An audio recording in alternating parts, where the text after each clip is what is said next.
இந்திய ரிசர்வ் வங்கி சமீபத்தில் ரெப்போ விகிதத்தை 50 அடிப்படை புள்ளிகள் குறைத்து 5.50% மாற்றியுள்ளது. இதற்கான முக்கியமான தாக்கம் வீடு வாங்க திட்டமிட்டிருக்கும் மக்களுக்கு இது ஒரு இனிப்பான செய்தியாக அமைகிறது. காரணம், ரெப்போ விகிதம் குறையும் போது வங்கிகள் வீட்டு கடன்களுக்காக வட்டி விகிதத்தையும் குறைக்க முடியும். ஆனால் இதை எல்லா வங்கிகளும் உடனே நடைமுறைப்படுத்தவில்லை என்பதுதான் சிக்கல். நீங்கள் ஏற்கனவே வீட்டுக்கடன் வாங்கி இருப்பவராக இருந்தாலும் கூட இந்த வட்டி குறைப்பு உங்களுக்கு பயனளிக்கலாம். உதாரணமாக, ரூபாய் 50 லட்சம் கடனை 20 ஆண்டுகளுக்கு எடுத்திருந்தால் மாத இஎம்ஐ சுமார் 1960 வரை குறையலாம்.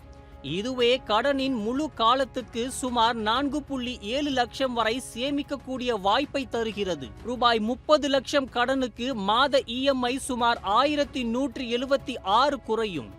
இந்த வட்டி குறைப்பின் பலனை பெற வாடிக்கையாளர்கள் 2 தேர்வுகளில் ஒன்றை தேர்வு செய்யலாம்.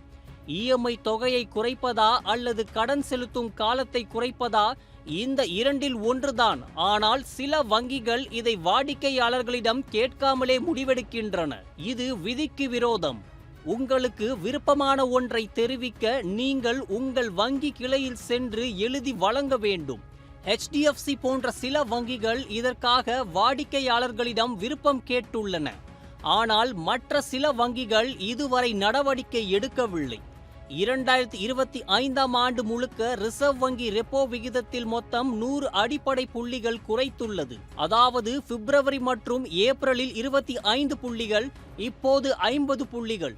இதனால் 50 லட்சம் வீட்டு கடனுக்கு மாத இஎம்ஐயில் சுமார் 3800 முதல் 4000 வரை குறையலாம்.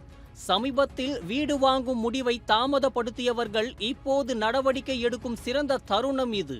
வட்டி விகிதம் குறைந்திருக்கும் இந்த சூழ்நிலை உங்கள் கனவு இல்லத்தை அடைய மிகச்சிறந்த வாய்ப்பாக இருக்கலாம்.